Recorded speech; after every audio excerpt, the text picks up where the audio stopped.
Hello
everyone, good morning. Welcome you all in Extreme Life Academy.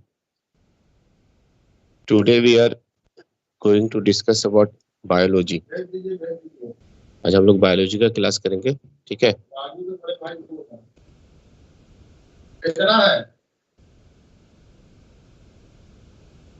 तो biology में last time मैंने आपको biology के कुछ बेसिक्स बताए थे, जो कि आपको आगे जो है यूज आएंगे बायोलॉजी के डिफरेंट चैप्टर्स में, इसलिए मैंने पहले ही आपको बता दिया था, ठीक है? लेकिन आज मैं एक नया चैप्टर शुरू करने जा रहा हूँ जिसका नाम है सेल।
ठीक है, तो ये जो है सेल का डिफिनेशन है। सेल का डिफिनेशन क्या है? सेल क्या होता है? Cell is the basic structural, functional and biological unit of all known organism. All known organism में प्लांट्स और एनिमल्स दोनों आ जाते हैं, ठीक है? Cell are the smallest unit of life and hence are often referred to as the building blocks of life.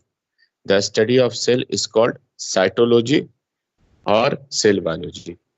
Cell क्या है? सेल जो है किसी भी जीवों का मूल संरचनात्मक और कार्यात्मक जैविक इकाई है। ठीक है, वाइटल यूनिट है जिसमें लाइफ होता है, उसको वाइटल यूनिट कहते हैं। ठीक है, कोशिका जीव की सबसे छोटी इकाई है। कोशिका जो है किसी भी जीव की, चाहे वो प्लांट्स हो, एनिमल्स हो, ठीक है, माइक्रो ऑर्गेनिज्म हो, उसकी सबसे छोटी इकाई को क्या कहते हैं? सेल कहते हैं। और इसलिए इन्हें अक्सर जीवन के निर्माण खंड में के रूप में माना जाता है। ये जो है बिल्डिंग ब्लॉक्स है, बिल्डिंग ब्लॉक्स ऑफ लाइफ। ठीक है, ये सबसे छोटा पार्ट होता है किसी भी ऑर्गेनिज्म का, जिसको हम सेल कहते हैं, जो कि किसी भी ऑर्गेनिज्म का स्ट्रक्चर, उसका फंक्शन जो है ये बनाता है। तो basic structural, functional and hereditary unit भी इसको कह सकते हैं। ठीक है, जिसको हम सेल कहते हैं। क्लियर है?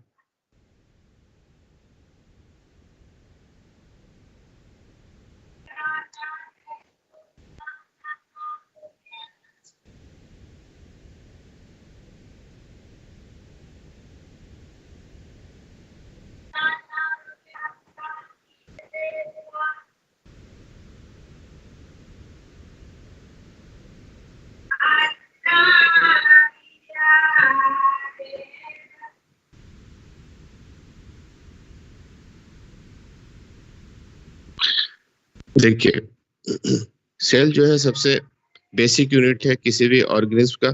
ठीक है, जब क्या होता है, और बहुत सारे सेल जब एक दूसरे से मिलते हैं तो यहाँ पे टिश्यू का निर्माण करता है। Combination of cell is called tissue. Tissue बनता है जब बहुत सारे टिश्यूज मिलते हैं एक दूसरे से, तो एक ढांचा का, एक स्ट्रक्चर का निर्माण होता है जिसको कहते हैं ऑर्गन। ठीक है, फिर उसके बाद जब बहुत सारे ऑर्गन एक दूसरे से मिलते हैं तो ऑर्गन सिस्टम का निर्माण होता है। ठीक है, जिसको ऑर्गन सिस्टम कहते हैं।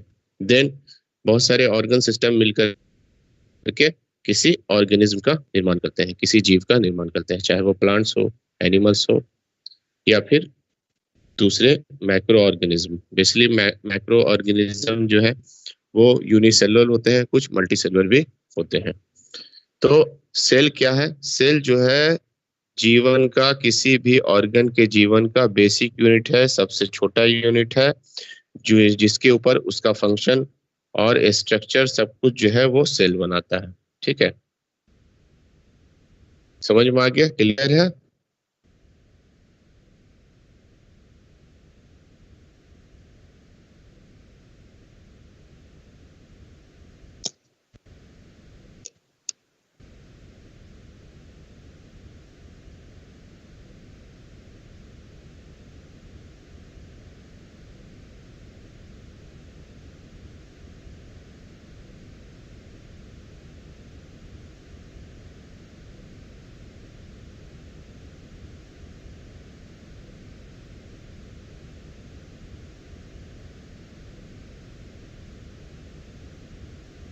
आप जानते हैं कि सेल कितने प्रकार के होते हैं। ठीक है, सेल को हमने समझ लिया। लेकिन सेल कितने प्रकार के होते हैं उसे हम लोग जानते हैं। Types of cell.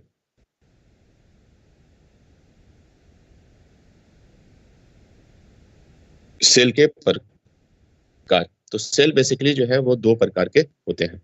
ठीक है, पहला प्रोकैरियोटिक सेल।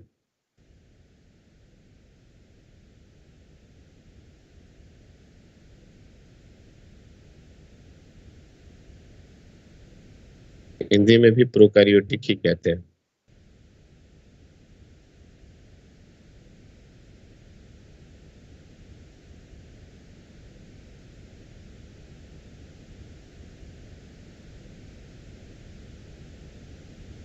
प्रोकैरियोटिक कोशिका। ठीक है, और दूसरा होता है यूकैरियोटिक।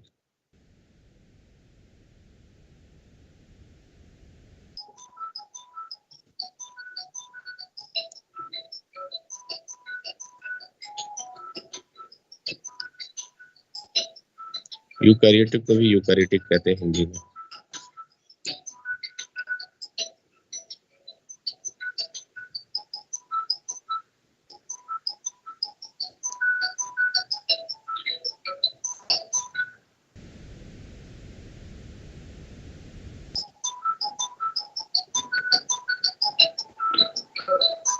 तो आज हम जानेंगे सबसे पहले कि प्रोकैरियोटिक सेल किसे कहते हैं। ठीक है, प्रोकैरियोटिक सेल क्या होता है। सेल जो है दो प्रकार के होते हैं, प्रोकैरियोटिक सेल एंड दूसरा यूकैरियोटिक सेल। ठीक है, तो प्रोकैरियोटिक सेल क्या है?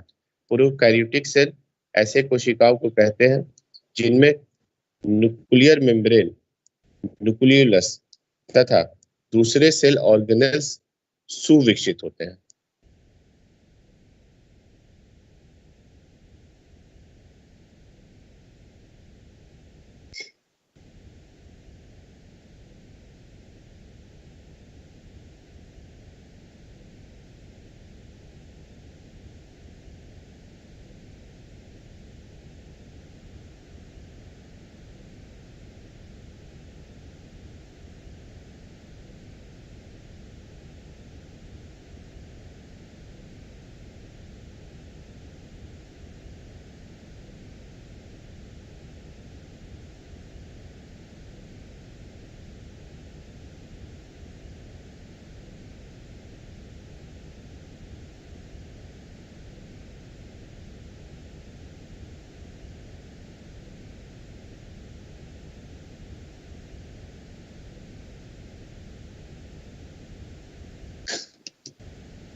ठीक है, प्रोकैरियोटिक सेल में क्या होता है? प्रोकैरियोटिक सेल वैसे कोशिका कहलाती है जिसमें केंद्रक यानी कि न्यूक्लियस तथा न्यूक्लियर मेम्ब्रेन, ठीक है, वो क्या होते हैं? अनुपस्थित होते हैं, उपस्थित नहीं होते हैं। या और दूसरे भी सेल ऑर्गेनेल्स जो होते हैं वो सुविकसित होते हैं या ना होते नहीं होते हैं।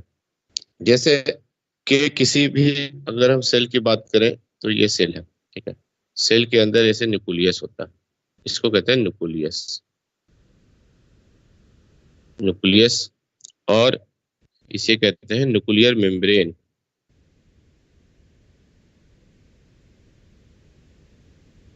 ठीक है, और ये साइटोप्लाज्म हो गया।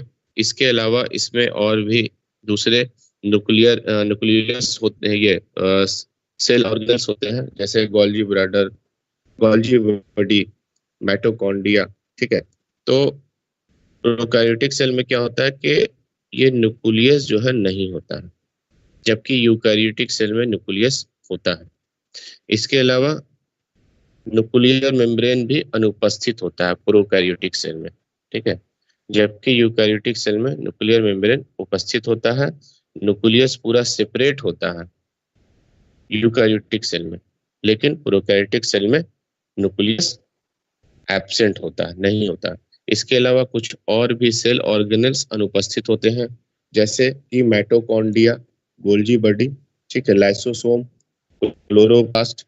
ठीक है, ये सब चीज इसमें नहीं होते हैं प्रोकैरियोटिक सेल में, जबकि यूकैरियोटिक सेल में ये पाया जाता है। तो प्रोकैरियोटिक सेल ऐसे सेल को कहते हैं, वैसी कोशिका को कहलाता है जिसमें न्यूक्लियस, न्यूक्लियर मेम्ब्रेन, ठीक है, केंद्रक तथा दूसरे सेल ऑर्गेनेल्स सुविकसित होते हैं या नहीं होते हैं। तो ऐसे सेल को हम बेसिकली क्या कहेंगे? प्रोकैरियोटिक सेल कहते हैं। क्लियर है?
ठीक है। प्रोकैरियोटिक सेल ऐसे सेल को कहते हैं जिसमें न्यूक्लियस, न्यूक्लियर मेम्ब्रेन और दूसरे सेल ऑर्गेनेल्स अनुपस्थित होते हैं, जिसे हम प्रोकैरियोटिक सेल कहते हैं। ठीक है। ऐसे सेल बेसिकली बैक्टीरिया, वायरस, ये जो है साइनोबैक्टीरियम, ये प्रोकैरियोटिक सेल के अंतर्गत आते हैं। एक मैं प्रोकैरियोटिक सेल का मैं स्ट्रक्चर बना रहा हूँ, ठीक है, उससे आपको और क्लियर हो जाएगा।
ये मैं प्रोकैरियोटिक सेल का एक डायग्राम बना रहा हूँ, ठीक है।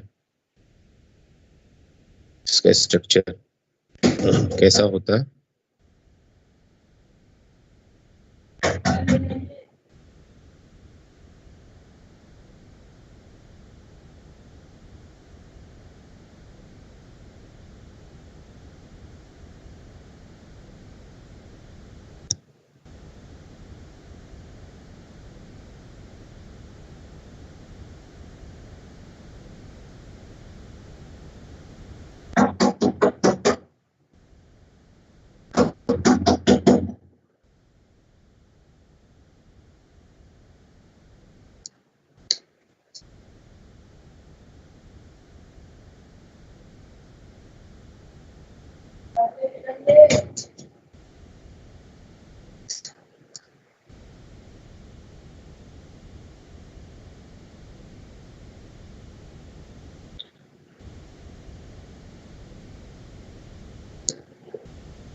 ठीक है, तो ये है स्ट्रक्चर प्रोकैरियोटिक सेल का। ठीक है, प्रोकैरियोटिक सेल में उसका स्ट्रक्चर कैसा होता है। वो हम लोग जान लेते हैं। ठीक है, जब इसको माइक्रोस्कोप की सहायता से देखते हैं तो प्रोकैरियोटिक सेल इस तरह के दिखते हैं। इसका सबसे जो बाहर का जो पार्ट होता है, ये पार्ट, इसको हम कैप्सूल कहते हैं। ठीक है, फिर उसके बाद इसके अंदर का जो पार्ट होता है उसको सेल वॉल कहते हैं। और ये जो है इसको साइटोप्लाज्मिक मेम्ब्रेन कहते हैं, जिससे साइटोप्लाज्म को ये घेरे रहता है। ये जो है क्रोमैटिड मटेरियल्स है, क्रोमोसोम्स है, जिसके ऊपर डीएनए और आरएनए होता है, पाया जाता है। ये सिंगल स्ट्रैंड होता है। यहाँ पे जो है राइबोसोम पाया जाता है। ठीक है, इसमें जो लिक्विड होता है इसे साइटोप्लाज्म कहते हैं। और इंक्लूजन्स होता है इसमें, इसके अलावा प्लास्मिड होता है। फाइलस कहते हैं ये जो बाहर में निकला हुआ है। ठीक है, इसको फाइलस कहते हैं एंड इसे हम फ्लैजेला कहते हैं। तो बेसिकली प्रोकैरियोटिक सेल में वे सेल है जिसमें केंद्रक और न्यूक्लियर मेम्ब्रेन दूसरे सेल ऑर्गेनेल्स सुविकसित होते हैं या जिनका अभाव होता नहीं होते हैं। प्रोकैरियोटिक सेल एकल कोशिका यानी कि सिंगल सिंगल सेल्ड होते हैं, यूनिसेलुलर वाले मैक्रो ऑर्गेनिज्म होते हैं। मैक्रो ऑर्गेनिज्म उसे कहते हैं जिसे हम नेकेड आइज के द्वारा नहीं देख सकते हैं, जिसको देखने के लिए हम लोग यंत्र का प्रयोग करते हैं, जिन्हें पृथ्वी पर सबसे पहले जाना जाता है। ठीक है, इसमें क्या क्या होता है? सिंगल सेल्ड होते हैं, एक एक कोशिका का होता है। ठीक है,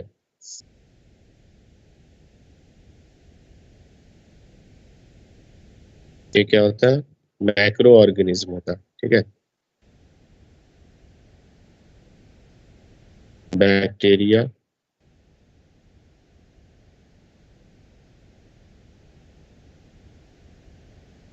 बैक्टीरिया, आर्किया, ये जो है प्रोकैरियोटिक सेल इसमें पाया जाता है।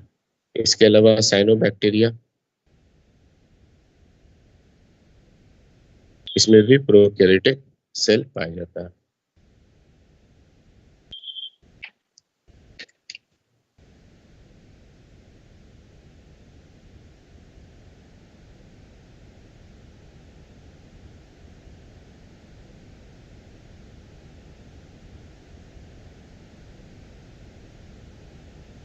इसमें न्यूक्लियर मेम्ब्रेन एब्सेंट होता है। ठीक है, एब्सेंट न्यूक्लियर मेम्ब्रेन, क्योंकि इसमें न्यूक्लियस ही नहीं पाया जाता है, इसलिए इसमें न्यूक्लियर मेम्ब्रेन कहाँ से आएगा, है ना।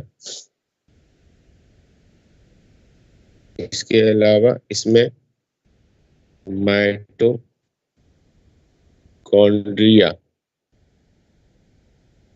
गोल्जी बॉडी, लाइसोसोम एब्सेंट होते हैं। क्लोरोप्लास्ट,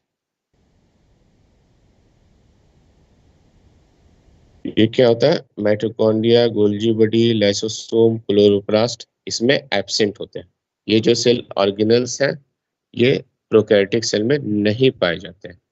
न्यूक्लियर मेम्ब्रेन नहीं होता है क्योंकि इसमें न्यूक्लियस नहीं होता है। ठीक है,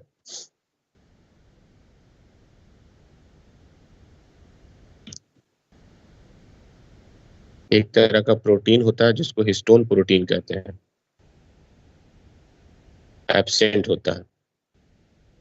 हिस्टोन प्रोटीन इसमें नहीं पाया जाता है, जो कि यूकैरियोटिक सेल में पाया जाता है।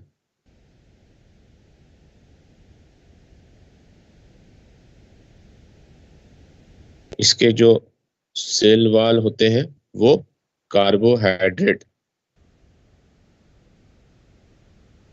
कार्बोहाइड्रेट के बने होते हैं। इसका जो सेल वॉल है, देखिए ये जो सेल वॉल है, ये जो कवरिंग है, ये कवरिंग इसका कार्बोहाइड्रेट के बने होते हैं। ठीक है,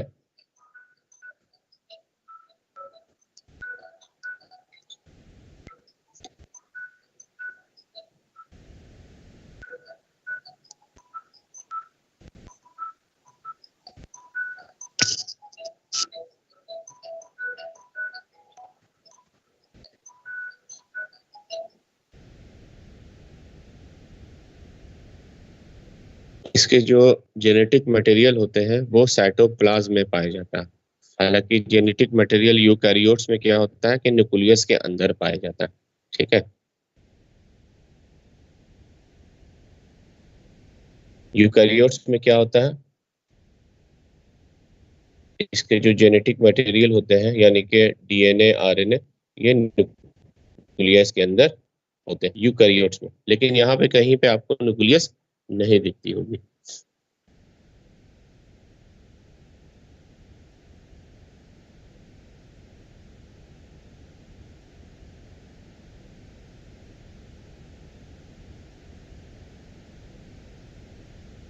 इसके जो जेनेटिक मटेरियल होते हैं वो न्यूक्लियस में होते हैं। जेनेटिक मटेरियल यहाँ देखिए क्रोमोसोम, इसका जो क्रोमोसोम है ये कहाँ होता है, साइटोप्लाज्म में फैला हुआ रहता है। इसी क्रोमोसोम में आरएनए पाया जाता है जिसको राइबोज न्यूक्लिक एसिड कहते हैं।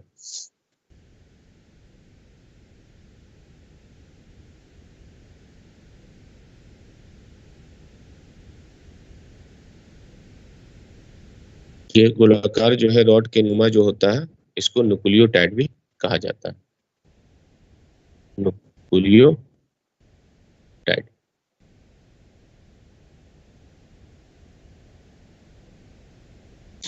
अब आते हैं पहला कैप्सूल। कैप्सूल पे, कैप्सूल जो होता है इसका सबसे बाहरी पार्ट होता है। ठीक है, यह सबसे बाहरी पार्ट होता है और ये क्या करता है, इसको प्रोटेक्शन देने का काम करता है, यानी कि ये प्रोटेक्टिव, ये जो है कवरिंग है, ऐसा कवरिंग है जो कि इसे प्रोटेक्शन देने का काम करता है। जो सेल वॉल के अतिरिक्त जीवाणु बैक्टीरिया सेल में पाया जाता है। ठीक है, ये कहाँ पाया जाता है, बैक्टीरिया सेल में ये कैप्सूल रहता है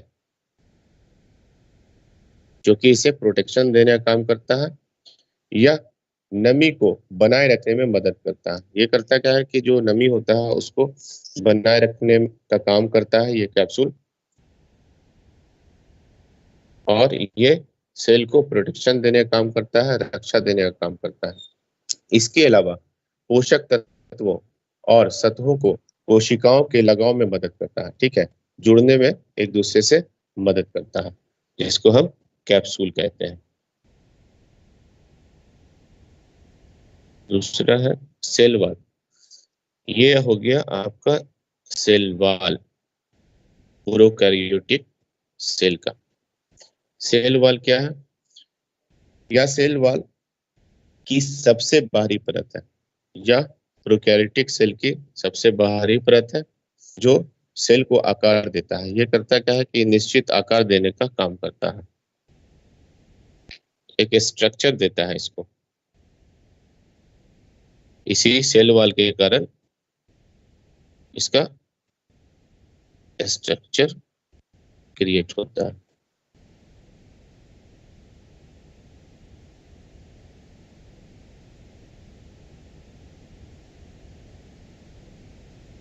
तीसरा है साइटोप्लाज्म। साइटोप्लाज्म जो है प्रोकैरियोटिक सेल के अंदर एक तरल पदार्थ होता है जिसको साइटोप्लाज्म कहते हैं। इसी साइटोप्लाज्म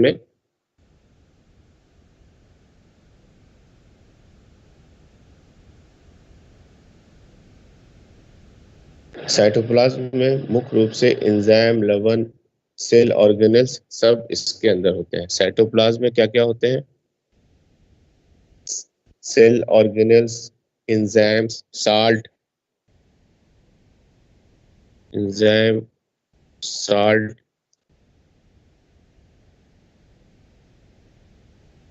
ऑर्गेनेल्स। ये साइटोप्लाज्म जो होता है एक तरल पदार्थ होता है जो कि प्रोकैरियोटिक सेल के अंदर होता है, जिसके अंदर एंजाइम, साल्ट, सेल ऑर्गेनेल्स और दूसरे न्यूट्रिएंट्स इसके अंदर होते हैं। या क्या होता है, ये जेल जैसा घटक होता है।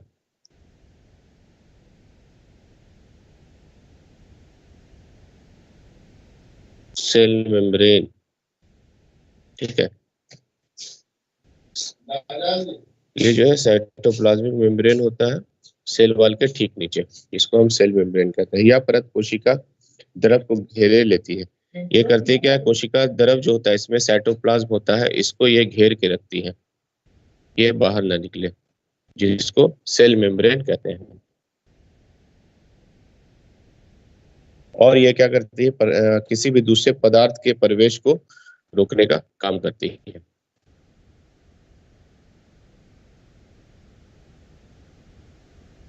पांचवा है पाइलस। पाइलस जो है ये हेयर लाइक स्ट्रक्चर होता है, जिसको हम पाइलस कहते हैं। ये जो बाहरी जो है स्ट्रक्चर है इसका, हेयर लाइक निकला हुआ, जिसको पाइलस कहते हैं। यह बाल जैसा दिखने वाला स्ट्रक्चर है जो अन्य बैक्टीरिया सेल की सतह से जुड़ने का काम करता है। ये करता क्या है कि दूसरे बैक्टीरिया से कनेक्ट होने का काम करता है। ये पाइलस का ये काम।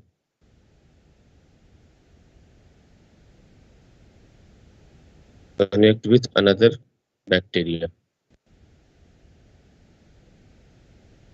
ठीक है।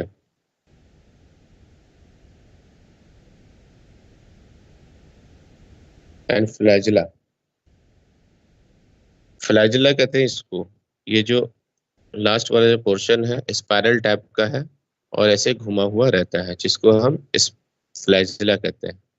फ्लैजिला का काम क्या है, यह एक कोड़े के नुमा संरचना वाला होता है जो एक कोशिका के नियंत्रण में मदद करता है। ये करता क्या है कि सेल को कंट्रोल करने का काम करता है, ठीक है, नियंत्रण करने का काम करता है, कंट्रोलिंग करता है, कंट्रोलिंग ऑफ सेल, जिसे हम फ्लैजिला कहते हैं।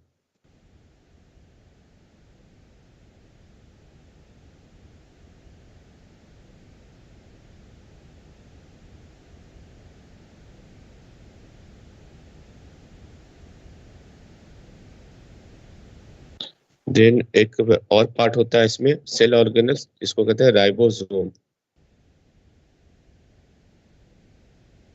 राइबोसोम, राइबोसोम क्या करता है, ये यहाँ पे क्या होता है कि प्रोटीन का सिंथेसिस होता है।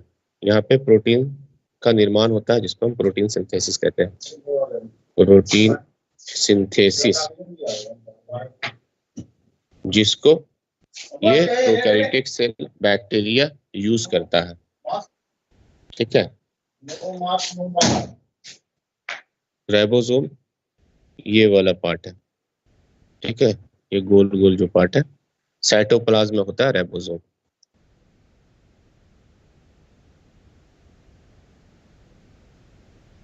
ऐसे चलेगा।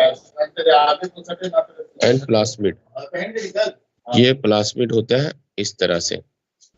प्लास्मिड का काम क्या है, प्लास्मिड जो है नॉन क्रोमोसोमल डीएनए स्ट्रक्चर है। ये रिप्रोडक्शन में शामिल नहीं होता है, ये नॉन क्रोमोसोमल है, ये कोई रिप्रोडक्शन वगैरह में शामिल नहीं होता है, जिसको हम प्लास्मिड कहते हैं।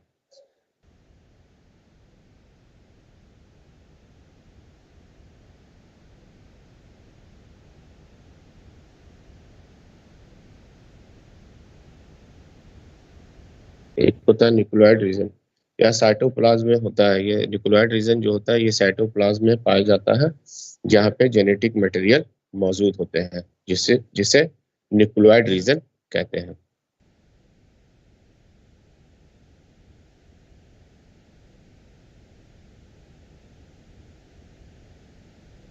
सेल इंक्लूजन्स,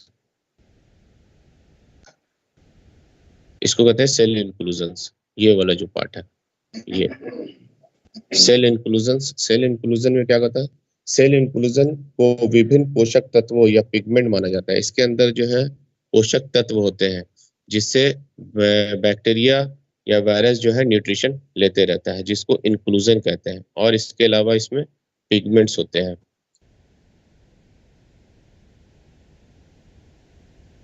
जिसको सेल इंक्लूजन कहते हैं। सेल इंक्लूजन के भीतर कुछ ऑर्गेनल्स जैसी गतिविधियां नहीं होती, इसके अंदर कोई भी गतिविधियां नहीं होती है, ठीक है। इसके अंदर जो है कुछ न्यूट्रिशंस होते हैं, जिसको कहते हैं ग्लाइकोजन,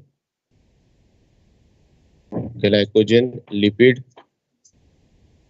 पिगमेंट में होता है मेलानिन,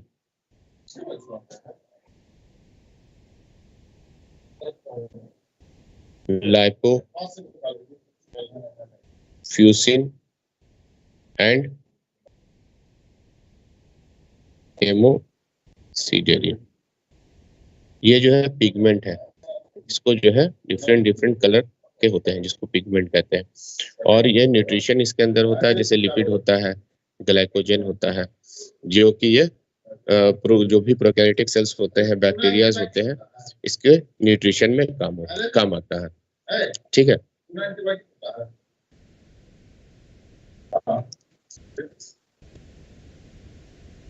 सो ये था आपका प्रोकैरियोटिक सेल। ठीक है, जो कि प्रोकैरियोटिक सेल ऐसे सेल होते हैं जिसमें न्यूक्लियर मेम्ब्रेन नहीं होता है, जिसमें न्यूक्लियस एब्सेंट होता है और दूसरे सेल ऑर्गेनल्स भी एब्सेंट होते हैं। ठीक है, ये मैक्रोस्कोपिक होता है, यूनिसेलुलर होता है।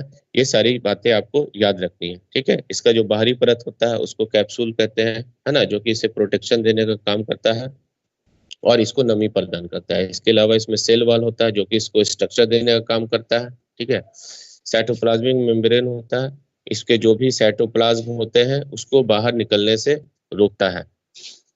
इसके अलावा इसमें न्यूक्लियोटाइड होता है, क्रोमोसोम जिसको जेनेटिक मटेरियल होता है ना, जिसमें आरएनए होता है। ये जो है किसी भी कोशिका के आनुवांशिकता को बताता है। इसके अलावा इसमें राइबोसोम होता है ना, जो प्रोटीन सिंथेसिस का काम होता है। इसमें साइटोप्लाज्म पाया जाता है, लिक्विड नुमा द्रव होता है जो कि इसके अंदर होता है। इसके अंदर न्यूट्रिशन पाया जाता है ना, क्रोमैटिन मटेरियल यही साइटोप्लाज्म में होता है, राइबोसोम इसी साइटोप्लाज्म में होता है। इसके अलावा जो भी इंक्लूजन्स है, प्लाज्मिड है, सब ये साइटोप्लाज्म के अंदर पाया जाता है। तो साइटोप्लाज्म क्या होता है, एक लिक्विड नुमा द्रव होता है जिसको साइटोप्लाज्म कहते हैं। इसके अलावा इसमें इंक्लूजन्स होता है ना, इंक्लूजन्स में क्या होता है, न्यूट्रिशन होता है जैसे ग्लाइकोजन, लिपिड। इसके अलावा पिगमेंट्स होता है लाइक मेलानिन, लाइपोफ्यूसिन एंड हीमोसिडिन। इसके अलावा इसमें फाइलस मैंने आपको बताया है ना, फाइलस होता है और फ्लैजेला पाया जाता है। तो ये था total structure of prokaryotic cell. Prokaryotic cell का स्ट्रक्चर था पूरा।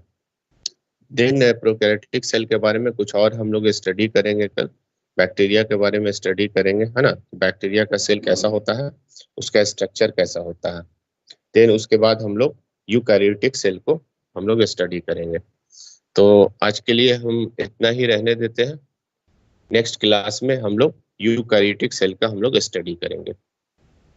ठीक है, क्लियर है आप लोगों को सारी बातें, सारी चीजें क्लियर है। सो आज के लिए इतना ही। आज मैं अपने क्लास को ओवर करता हूँ। नेक्स्ट क्लास में हम यूकैरियोटिक सेल का डिस्कस करेंगे।